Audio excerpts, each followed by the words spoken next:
We're on our family series still, family therapy, and we hit something of family and faith. As Swan talked about it this morning, I'm going to pick up from Wednesday night today. Write this down: producing and living the life you desire. Producing and living. Notice I didn't just say living the life, but producing and living, because you have a responsibility in walking out and producing the life God has intended for you to have. You were never designed, you were never designed to add to yourself. It is the Lord that added to us, and when he adds, it brings no sorrow. It is the empowerment of the Lord that maketh us rich and added no sorrow. When you begin to try to add to yourself, I need you to hear me this morning, and I need you to hear me good. Because too many believers are frustrated with God because they're living and acting outside of God. Yeah. And they've been trying to do everything to get fulfillment, to be satisfied. Because I'm tired of living where I am and the way I am, and I'm tired of feeling the way I feel, and I'm tired of not having enough money, and just quite frankly, I'm tired of this church and these walls and my house and my car. I just want something new. And we set out to try to navigate our own lives. And social media has played a dangerous part in that, because we look and see everybody else, and then we begin to compete and compare. And you think what's happening for somebody else is going to work for you, and what you don't realize, what they're posting is not even the truth. Because we don't post our troubles. We post the move, but we don't post, I've been down here unemployed for 3 months. And I'm trying to figure out how I'm going to eat down here. You don't post that. And so we got to back off of trying to navigate our own life and trying to come to a place of fulfillment on our own. It is the Lord that brings fulfillment and contentment once we buckle down under his will. Write this down, because God is the source of everything I need and desire. Write that down. God is the source of everything I need and desire. God is the source of everything I need and desire. He says he gives us all things to enjoy. He says he gives us all things that pertain to life and godliness. He gives us all things to enjoy and all things that pertain to life and godliness. Well, if he gives it to us, Pastor, then where's mine? But there are some people in our church and in the body of Christ in the world that have found fulfillment. They're content. They're walking in purpose. Even if they haven't got to the place of doing what they feel they're called to do, they even have a job that's cool, because you can work a job that's not your purpose and be okay. Only carnally minded people got you killing the job that's feeding you. So we got this new wave in the earth where jobs ain't no good and working for people ain't no good, and I'm gonna be my own entrepreneur, and they killing my time and they killing my vision. No, they feeding your family. That's what they're doing. They paying your rent. That's what they're doing. You exchange duty for pay. You need them and they need you. Stop cursing the hands. How that job went from a blessing to a burden. That's the same job you testified about. That's the same job you put on Facebook. And the Lord blessed him with this, and I thank God, and it's about a house, and I get paid this. Now it's a curse? Because you've been listening to other voices. And told you, you ain't got to do that. You ain't got to work there. You ain't got to work for them people. You ain't got to go down there. Oh, no, yes, I do. Because you know why? Because rent is due and phone bill is due. Come on here. And on my way to my purpose place, I'm going to be content and happy right here. I can go to another man's thing, because here is the thing. You never qualify for your own until you know how to be faithful and submitted to somebody else's. And I ain't just talking about church either. I'm talking about ComEd, Nike, wherever you work. That's somebody else's thing. And if you don't lock in somebody else's vision, and work it as if it's your own and be faithful and not get there at 10 and work started at 9 and not leave at 4 and you don't get off till 5 and not take 3-hour lunches and not be treating the customers bad. Come on, y'all. Y'all quiet up in here now.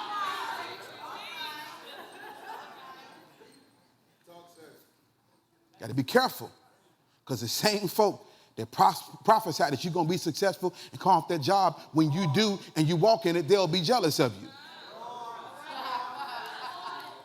How you jealous of the prophecy you gave me coming to pass? What kind of sense does that make? You're going to be great. Now I'm great. Now you mad? So we got to stop. We got to stop this thing about trying to fulfill or find fulfillment on our own. He gives us all things to enjoy, all things to enjoy, all things that pertain to life and godliness. I'm going to tell you how to get that today. I'm going to tell you how to get that today. Because here is the thing, and I gave you this on Wednesday night. How many of y'all come on Wednesday night? Raise your hand, put your hands down. How many of y'all never come on Wednesday night? Put your hands down. How many of y'all didn't know we had a Wednesday night service? Come on here. Go. How many of y'all not participating in my question and answer period right now? The life we desire. Write this down. Write these 5 things down real quick. You've heard them before. Write them down. The life that every human being desires. The life that every human desires. Number 1, they desire to know a higher power. Every human being is searching for a higher power. Every human being is searching for a God, a higher power, a spirit. That's why if you research, there's tons of religions, tons of spiritual, whatever you want to call them, because everybody's looking for a higher power. We worship in moons and stars and statues and everything. That's why I love Christianity, because we worship the only true and living God. Y'all scared to say amen.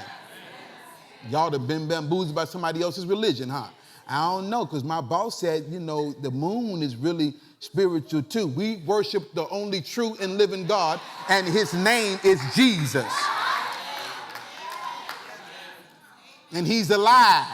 How do you know he's alive? Because he's alive in me. In me. He's in me right now. And I'm in him. In him I live and I move and I have my being. So you do what you want. I understand Muhammad and all that, but I serve Jesus. And my life is the way it is because of Jesus. Don't do that. Who did it? Don't do that. Who did it?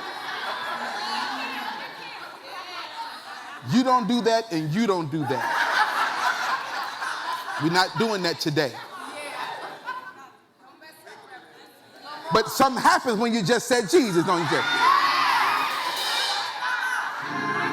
You're getting a little something else in your voice when you say Jesus. See, some of y'all waking up now. Y'all like, see, I heard something. See, Jesus, Waymaker, Jesus. Hey. Provider, Jesus. Hey, glory to God in heaven. My.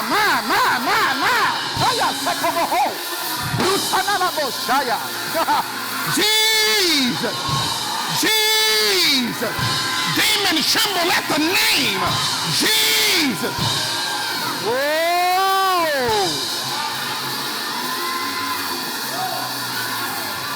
My.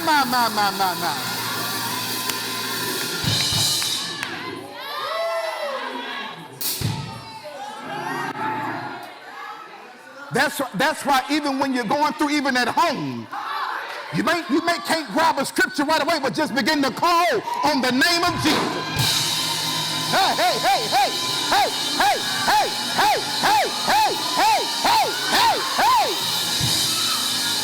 Mama walked through the house and just said, Jesus. The glory and the lifter of my head, Jesus. My healer, Jesus. Waymaker, Jesus. And they said, the more I call them, the better I feel. Jesus.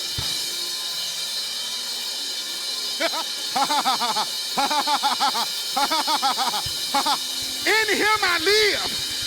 In him I move. In him I have my being. My life is because of him.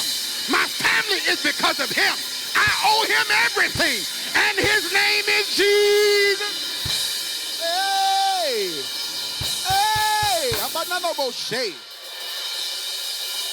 Robatana Basaya. Hokomana say, hey, hey, hey. Jesus. Jesus. Ha. Jesus. I can rest in him. Jesus. He brings peace. Jesus. He stirs my soul. Jesus. Somebody holler, Jesus.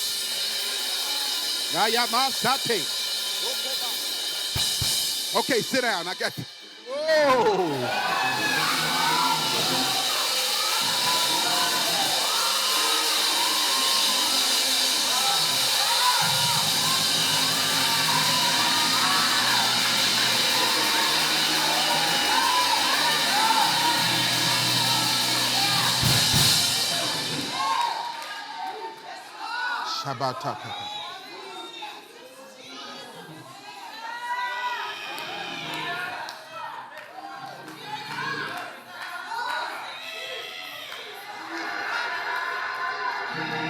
Oh, folks said, wonderful Jesus.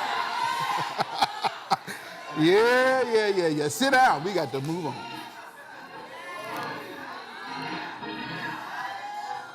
Don't you ever forget.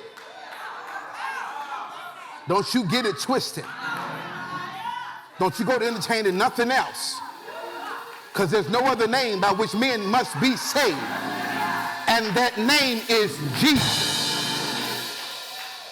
I think the church has become a little bit ashamed of the name. They kind of hide. We use it in here, but do you use it out there? Mm-hmm.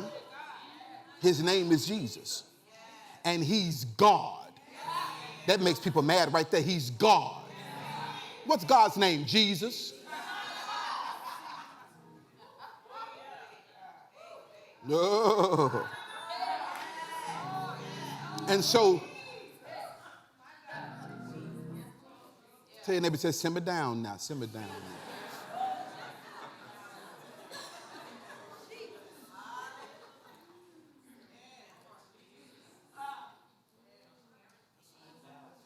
And so, what was I saying? I was saying, Jesus. Man. And so everybody wants to know.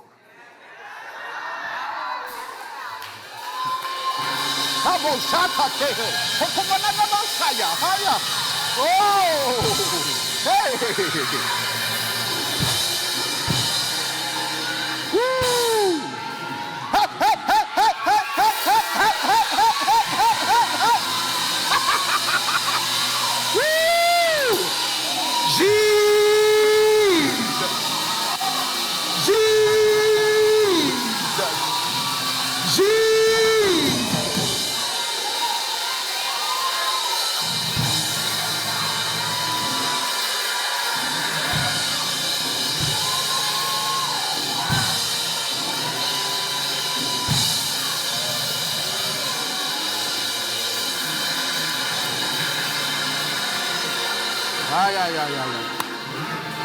Tissue.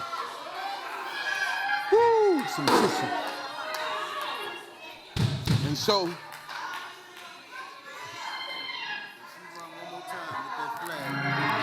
that's what I'm saying.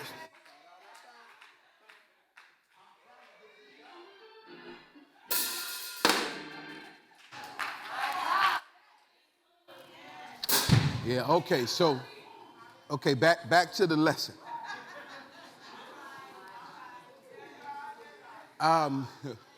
What was I saying, Elder Whit? So everybody, higher power, everybody wants to know a higher power. And let me go to number 2, because we can't keep fooling out there.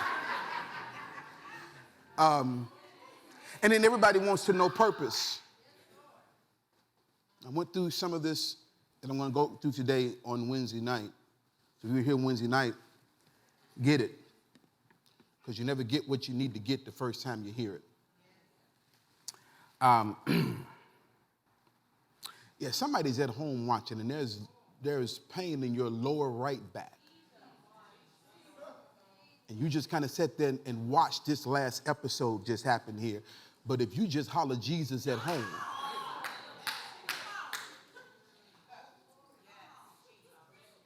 yeah, right now. Yep, I'm talking to you. But they may hear me. You need them to hear you. Because they're the ones causing the pain in your back. Holler Jesus, right in your living room. Yeah. Yeah, and don't you stop till the pain disappears. And then get up and do what you couldn't do before I told you to do that. Glory to God in heaven. Jesus is a miracle worker. I put a clip up yesterday of the girl in the wheelchair. I don't know if you saw that. You can literally see Jesus picking her up. You can see Jesus standing up in this girl out of this chair. If you didn't see it, don't go watch it now. But look at it later. So everybody wants to know purpose. You want to know why you're here. Because you got to answer these questions before we just start running around trying to improve our life. Because you can run around and still have the same problems. I had somebody call me because they relocated, and they says, things have not gotten better. I said, because you went there too. And you didn't change anything before you went there. So you thought going there was going to make things better. You got to change your thinking. If you change your thinking, you can stay anywhere and succeed. Unless God moves you. Y'all quiet up in here. So the goal is not chasing my personal fulfillment. It is really to identify what purpose is.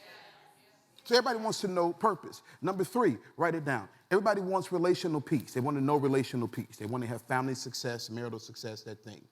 Number 4, everybody wants to know wholeness. They want to be whole in their spirit, soul, and body. Nobody wants to be sick. Nobody wants to have pain. Nobody wants to have headaches. Nobody wants to be diseased. And then everybody, number 5, wants to know financial peace. They want to have enough money. They want to have more than enough money. They want to have enough money. How many of y'all can stand to have some more money? How many of you, if you don't mind raising your hand, you're in a place now where you don't have really more than enough? You have enough, but not more than enough. You don't have more than enough. Because the will of God is that we have more than enough. Because having enough is okay. It's not the will of God, because enough doesn't give you options and choices. Enough takes care of what's on the table. More than enough gives you options. You can have the hamburger and the helper. Come on here. You can say, where y'all want to go eat? We can go here or there or there or here. That's what more than enough gives you. More than enough lets you shop by what you want, not by the price tag. You don't even like that blouse, but it was $7.99 and that was in your budget, so that's what you got. You don't like that blouse. It fits your back too tight. It's not long enough, but it was $7.99. I used to shop like that. Kenny, I would shop based on just the price tag. I didn't shop for style. I shopped for price. So I know I got $20. What's under 20? The shirt may have been too big, may have been out of date. You know, it got giraffes on it, but it was $9.99. y'all laughing because you know I'm telling the truth. You got on the Bears jersey from 2036, and it's just 2019. It's like, what's going on here? It was $4, you know. But he don't even play for the Bears. I know. I didn't know who he was either, but. But this life, how many of you have, if I were to give you the microphone, you can tell me the life that you desire? You can tell me what you desire, not just material things, but here's the life that I desire. Jeremiah 29 says, I have thoughts that I think toward you. Peace, not to harm you, to give you hope in the future, to give you the life that you desire. Now, the life you desire, 9 times out of 10, you're born again, it comes to the life that he desires for you. So if I were to ask you, what is the life that you desire compared to what you have right now? Because 2 things has to happen. You got to be content where you are now, all the while pursuing what God has for you. You can't be angry pursuing it, or bitter pursuing it, or peeing on right now because I just want to get over here. Doesn't happen like that. You can't not appreciate the house you have now because God got a bigger one for me. Well, if you don't squeak this one, you don't put them dishes up in this one, you don't paint that wall in this one, and fix that pipe that's been leaking since JJ got shot, if you don't do that in this one. Tell your neighbor, said, learn how to appreciate now. Sometimes we can shut down now because I'm so focused on where God is taking me. But what about right now? You missing this whole moment and the lessons in this season because I'm focused on this down here. So the life you desire, how do I get to the life that I desire? This life, write it down, is produced by faith. Now, I'm going to tell you something different than a normal believe God, whatever. It's produced by faith. It is produced by faith. Definition of faith we're going to use today is this, Kenny. It is the courage to obey. Write that down. It is produced by faith. Faith is the courage to obey. Obey what? God. Why obey God? Because remember, he has thoughts that he thinks toward you to give you the future and the life you desire. Your steps should be ordered by him to walk you into that. So faith is the courage to obey him to get to the life that he and I desire for me. And if we don't do that, we keep shooting in the dark. We sing songs like, order my steps in your word, dear Lord. Well, stop asking him to order your steps if you ain't going to move your feet. You got to obey. And sometimes his steps don't include movement. He'll shut you down for a season to get you. It's cold in here. That just hit me. Then it's just, that was all. It's cold. Let's turn something down. So that thing hit my hands and woo. But sometimes his steps don't include movement. Write that down. You wouldn't even write that down because you always want to move. I want to go somewhere. I want to do something. God will shut you down for a season because he knows where he's taking you. He's got to get some stuff in you and out of you so you can maintain where he's taking you. So you can have longevity. You can enjoy a season without losing it. If you don't learn lessons in this season and you rush to that one, it won't be long-lived. Because you're going to show up there with the same habits, the same this, and the same boogers that don't belong with you no more. Are y'all getting this? Now look at Luke chapter number 5. Whoa. Humpty Dumpty sat on the wall. And K. Humpty Dumpty had a great fall. And all the king's horses and all the king's men couldn't put Humpty back together again. Some of y'all been living by that. Because you had a great fall, I'm done. I can't be put back together again. You got to pick your head up and pick your face up and pick your faith up. And start believing all these songs you singing. I'm going to make it. Are you really? Just it's a song, an anthem for you, or you believe what you're saying?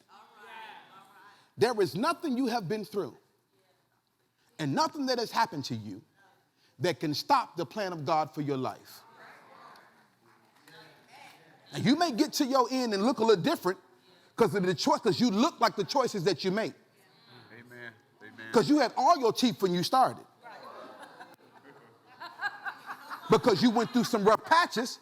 You're going to get to the end, and God's going to get the glory, but you may not have all 32 left. You may have some bruises. You may have some bumps. I'm not trying to make you laugh. I'm telling you the truth. Nothing that you have encountered can stop the plan of God for your life. You may look a little different when you get there based on your decisions, because we look like the decisions that we make. Amen. We're born looking like our parents. And as we start making decisions, we start looking like our decisions.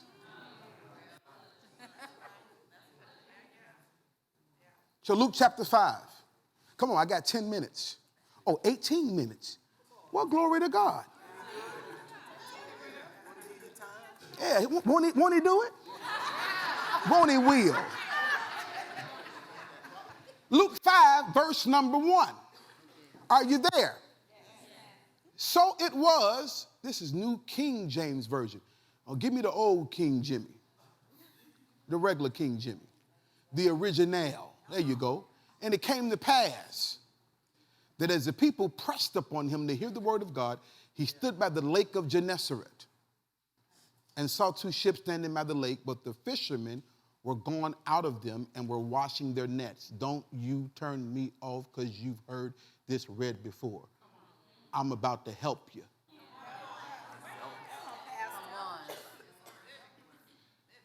Go back to verse 2. They were gone out of them, and they were washing their nets. Verse 3. And he entered into one of the ships, which was Simon's, and prayed him that he would thrust out a little from the land. And he sat down and taught the people out of the ship. And taught the people out of the ship. Y'all got plans after church? Y'all don't? You don't have plans after church? You should come to my house. Because when I just read that, I don't know why I saw y'all's face. I ain't got no food or nothing. I just... He's cooking.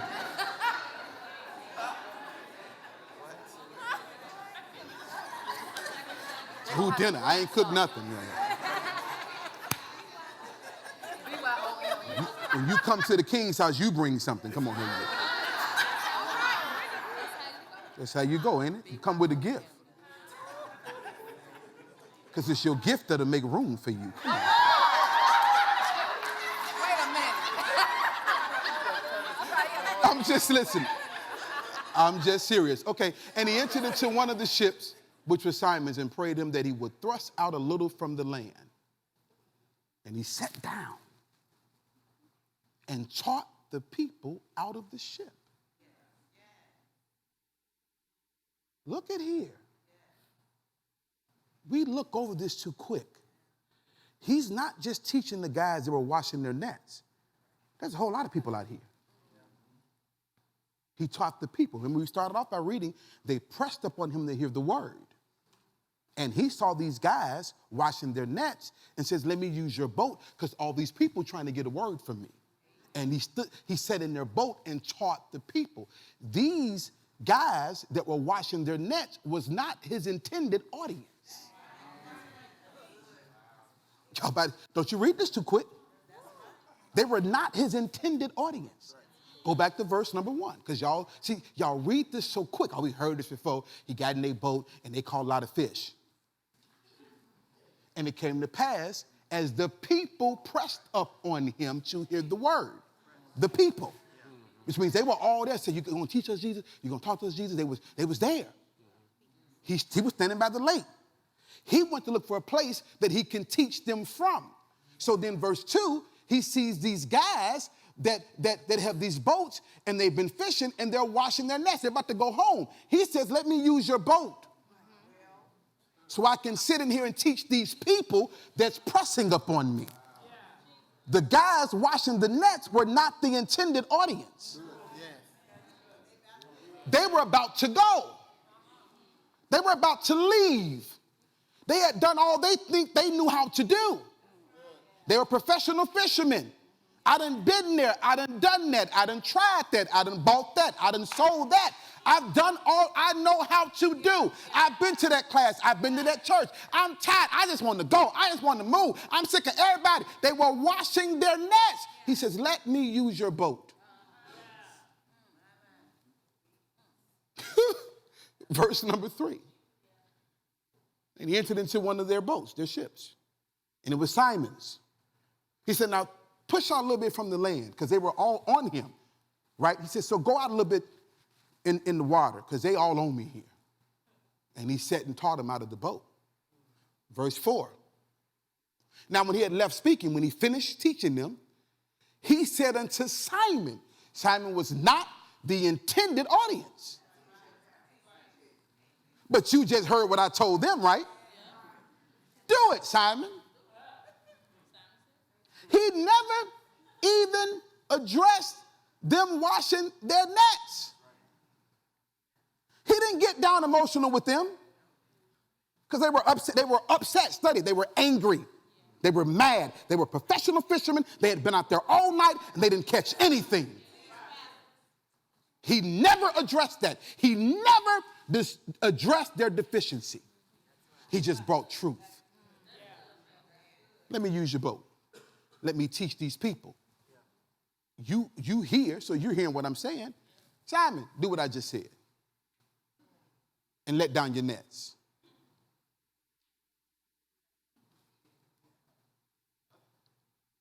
Simon, wait, Jesus. You've been out here. Notice they've been out all night. Because anybody fishing here? What's best time to fish? Anybody fish? Early. Nobody fish? You fish? What's best time to fish? Early morning. It's still dark, ain't it? So it's like, what, about 2 o'clock in the morning, something like that? No, not that early? About 4. About 4.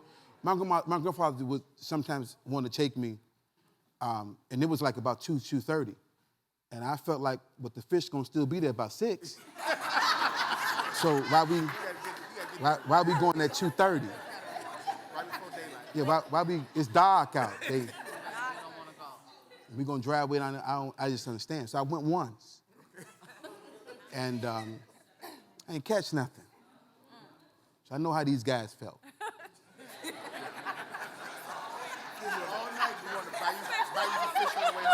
And my cousins, they got catfish, and they grinning and looking, and I ain't got nothing.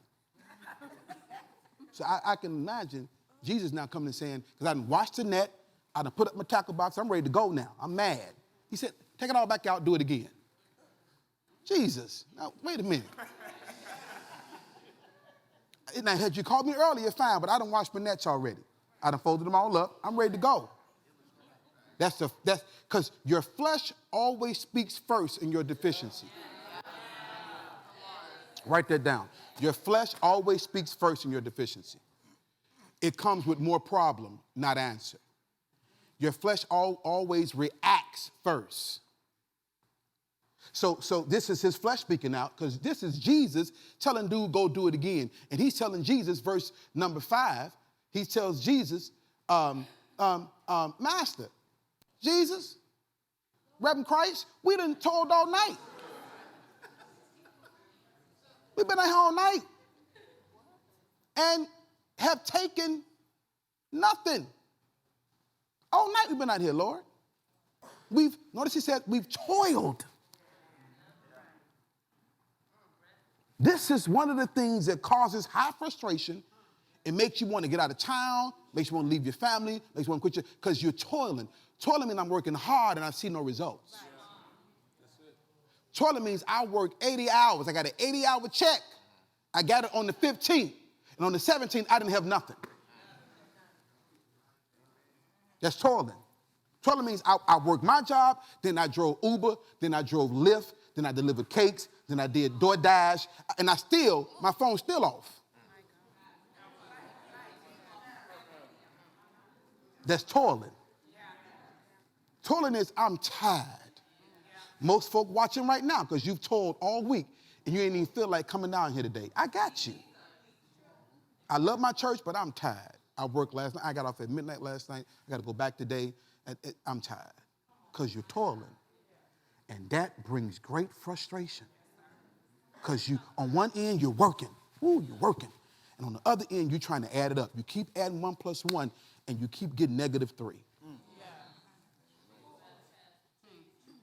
That'll make anybody frustrated after a while. Especially while you're doing that, you're also coming to church. And church is saying, touch your neighbor, tell them you're coming out. Church is saying, turn around 3 times and God's going to do it. Church is saying you're going to get a miracle this week. And you're like, none of that has happened yet. Now the frustration is rising. The anger is rising. The doubt is rising. I don't know about this, it's rising. And so you react and says, Lord, I've toiled all night. I've worked. I've given my liberty offering. I give my tithe. I serve. I pray. I do all this stuff here. Nevertheless, your flesh is designed to never let you get to the nevertheless. Nevertheless, at thy word, faith, courage to obey, at thy word, I'll let down the net. At thy word, I'll do what you said to do. Because if you said to do it, there's got to be harvest on it. But I can't keep expecting the harvest and I didn't do it. That's ludicrous, ain't it?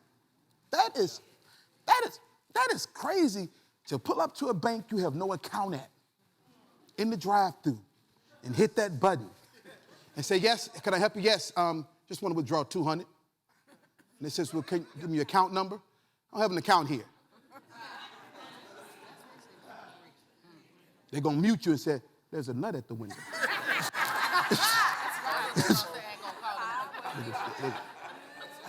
And so watch this car, watch this red car here in the thing here. And they're going to say, hit the button. Ma'am, you got to have an account here to withdraw money. No, my church side had a miracle this week. My church said God was going to do it this week. My church said this was my winning season. They're going to mute you again. Hit that button right there. I don't know what they hit. The under button hit the button. Not only is this a nut, this is a religious nut. They're trying to withdraw something, and they've made no deposits. They're looking for harvest without seed. Nevertheless, at thy word, I'll let down my net. Jesus the Christ. Look at verse number 6. You don't follow God. You don't let down your net, whatever your net is, and not get a verse number 6. I let down my net. I didn't get nothing. I don't believe you. Did you obey God? Did you obey God or what you made God out to say?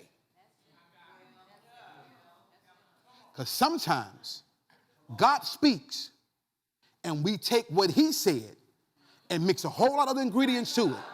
We take his word, girlfriend word, prophet down the street word, take all these words.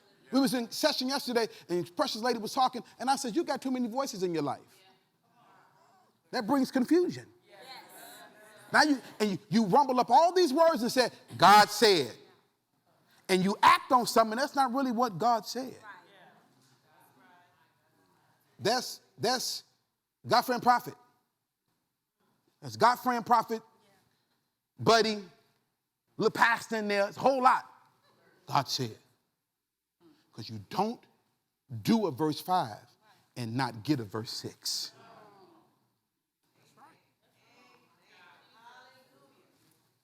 And when they had this done, this King James, when they had done this or this done, yeah, When they had this done, they had done this. They enclosed. What does enclosed mean? Huh? Gathered. A great multitude of fishes. Come on, say fishes.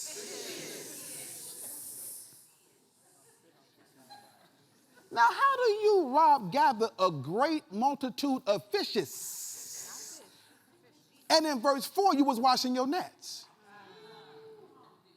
and about to go home. You were mad and finished. Now you got 2 verses later, fishes. So many fishes that the nets that you were washing broke. Now, some of y'all hearing this as a nice fairy tale Bible story.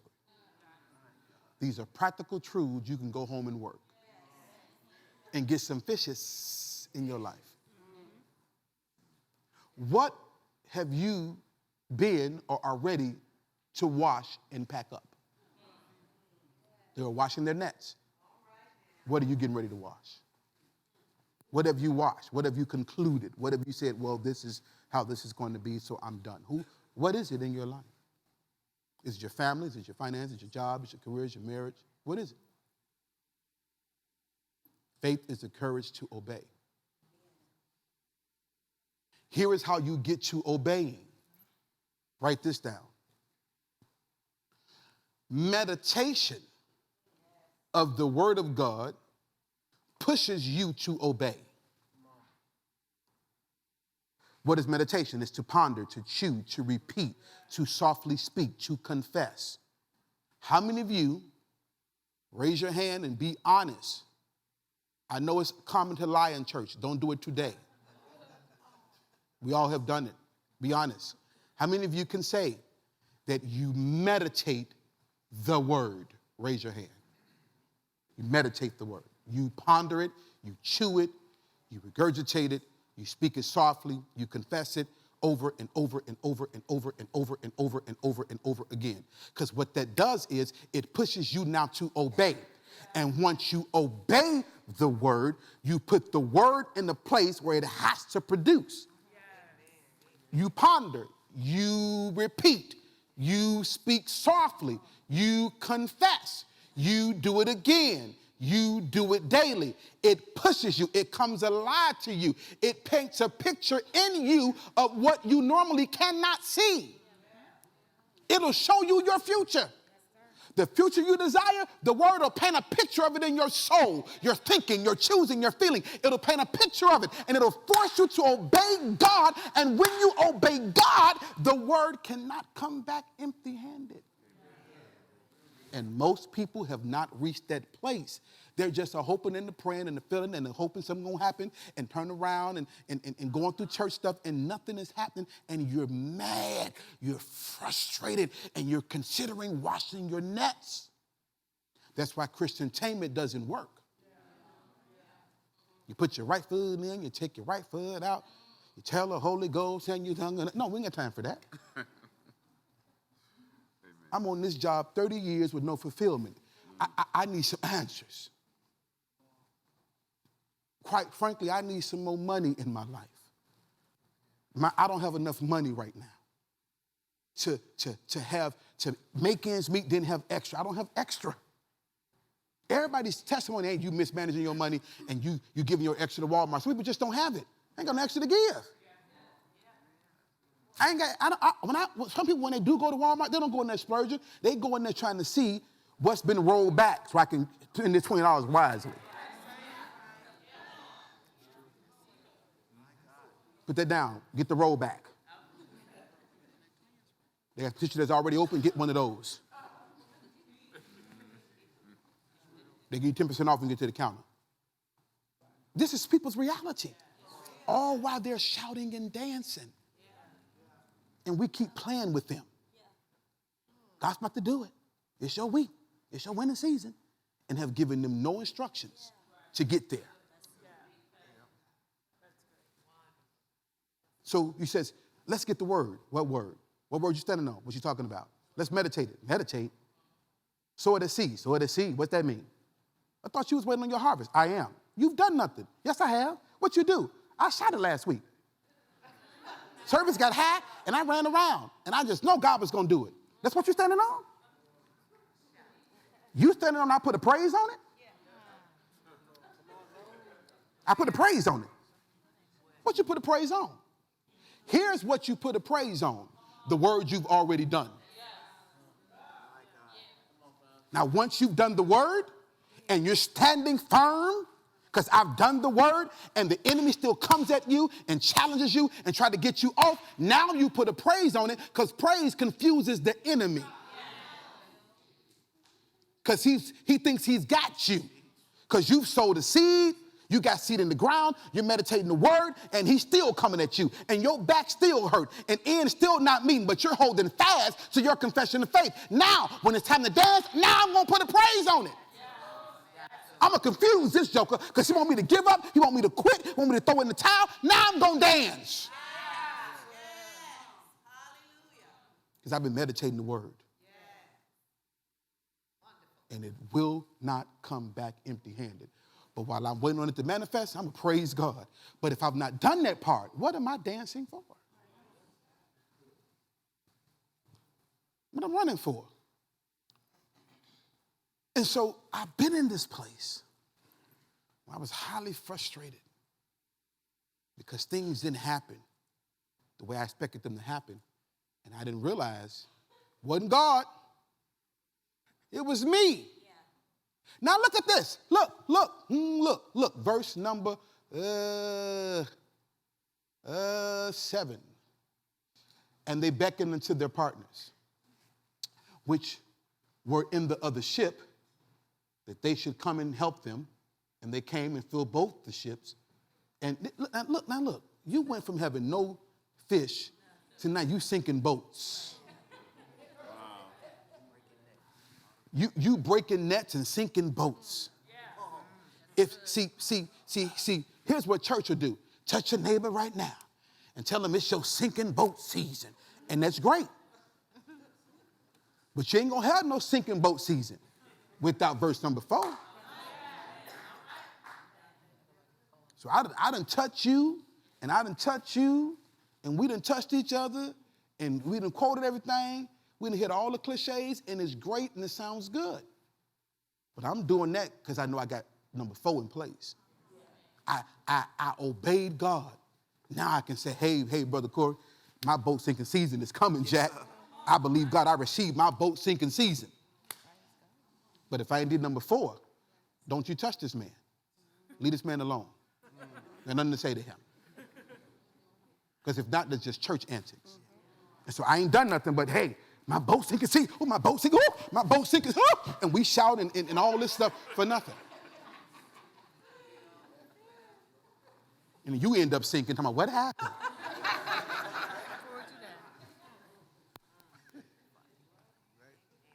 I have positioned myself, Ramo, for a boat sinking, net breaking season.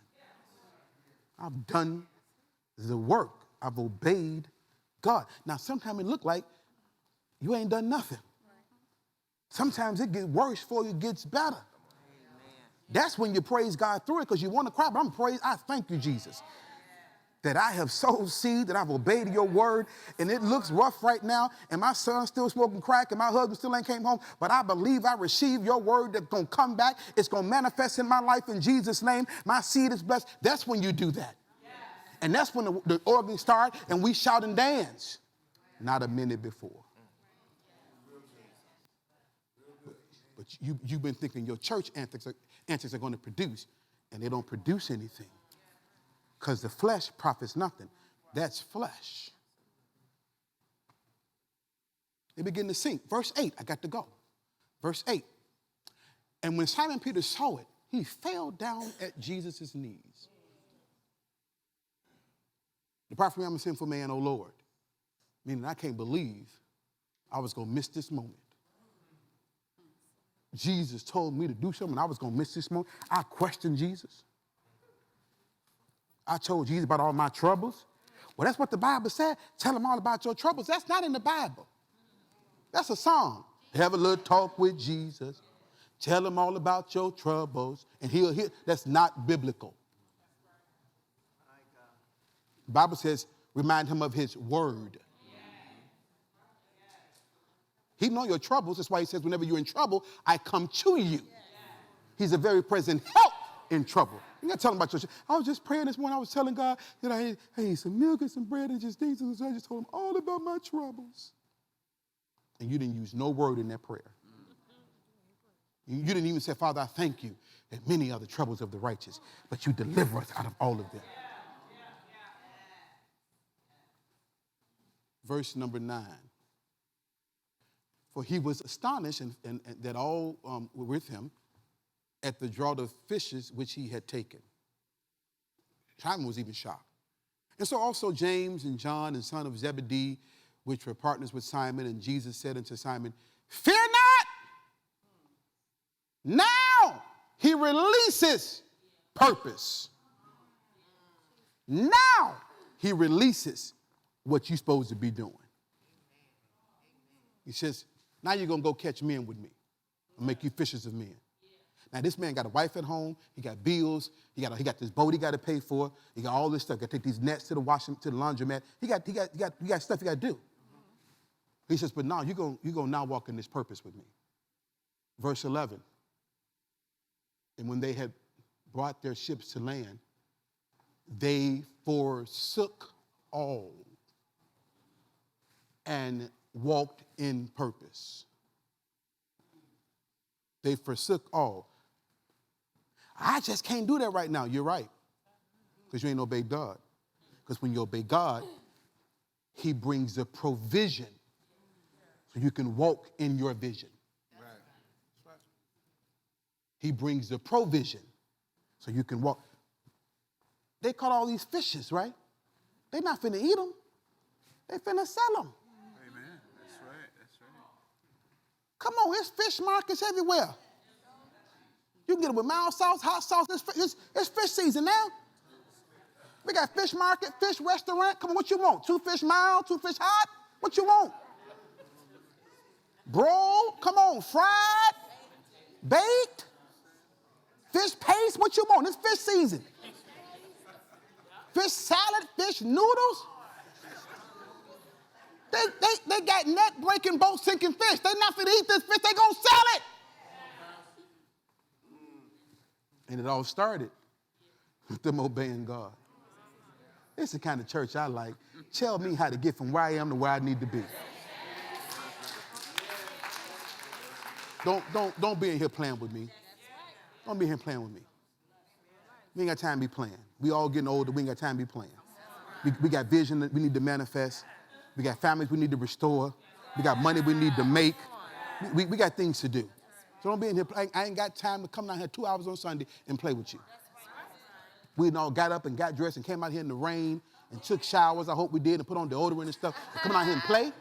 I got time to be playing. I need to hear something. So next week I'll be a little bit better.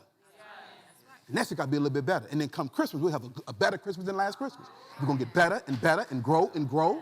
Come on here. Not just material stuff, but money answers all things. Money will extend your vacation. Money get your carburetor fixed. Come on here. Money get your hair curled. Come on here. It's money. You need money. I often take our children when we do things. I want them to be involved. So I show them. I said, listen, everything costs. Everything starts and stops with the dollar. You better believe. Now that's y'all talking about all this prosperity. I'm talking about the world, Jack. Everything starts and stops with a number. You need money.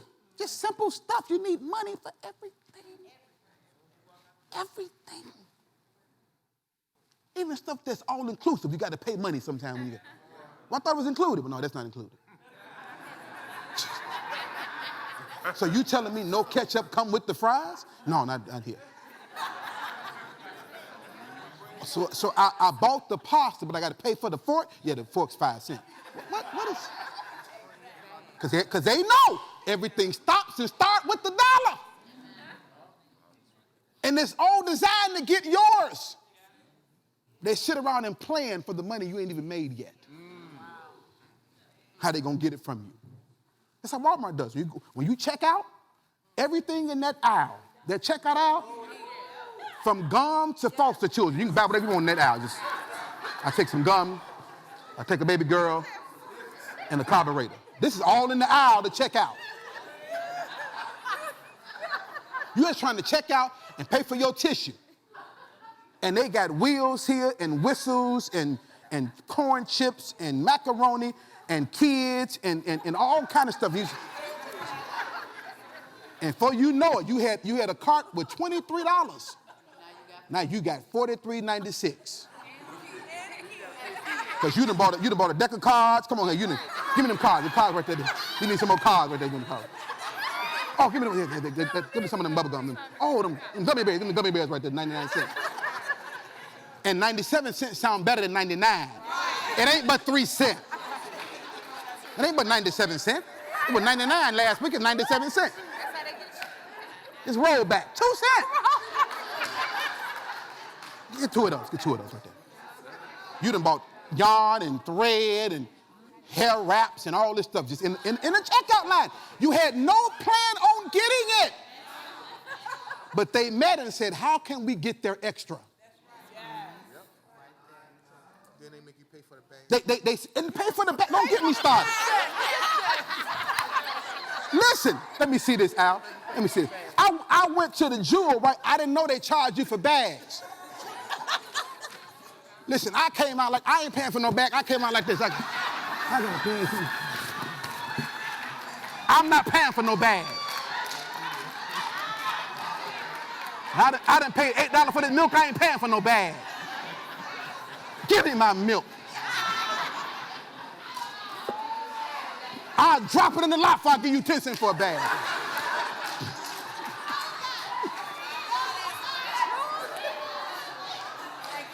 So now I keep bags in the car, right? So I'm in Jewel with an Aldi bag. Come on, I don't care. I ain't buying no bags. And there's always somebody that ain't got no money. It ain't but 10 cents. Shut up. You ain't your 10 cents.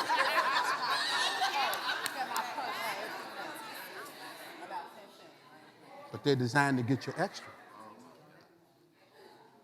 Don't you ever forget, money answers all things. And this miracle that they saw answered problems for them so they can now walk in purpose. Because had that not happened first, and Jesus said, come follow me, it would say, wait a minute, Jesus. But my wife was at the house, and I ain't got no car, but I got a note on my horse back there, and I ain't paid for them sandals yet, and they would have told them all the things that they got to pay for. And my kids go to Jerusalem High, and I got a bill down there, and I just can't follow you, Jesus.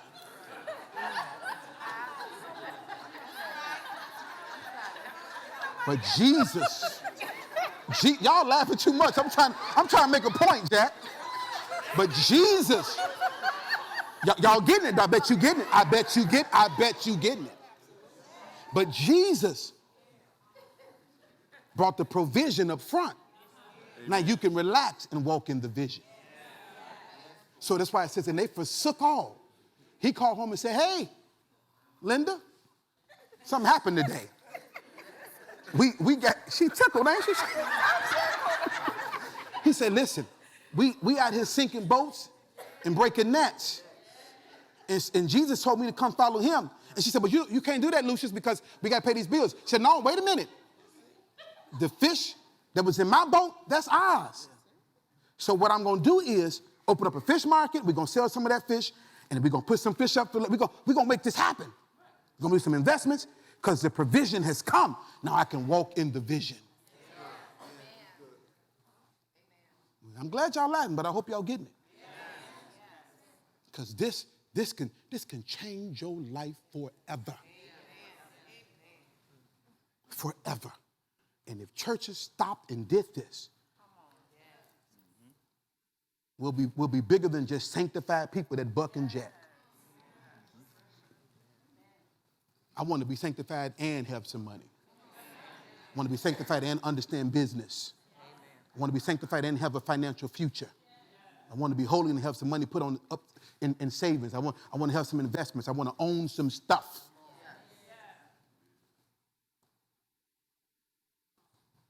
So all them fish, they had fish palooza, I'm telling you. And what's wrong with y'all?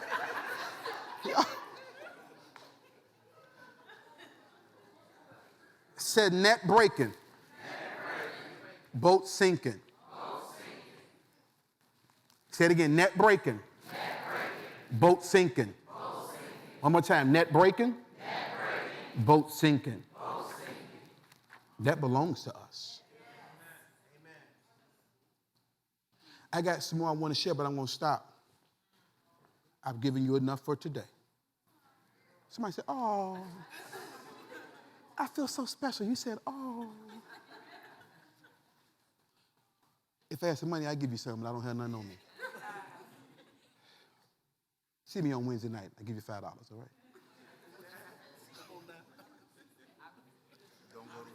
Listen, don't go to Walmart with it.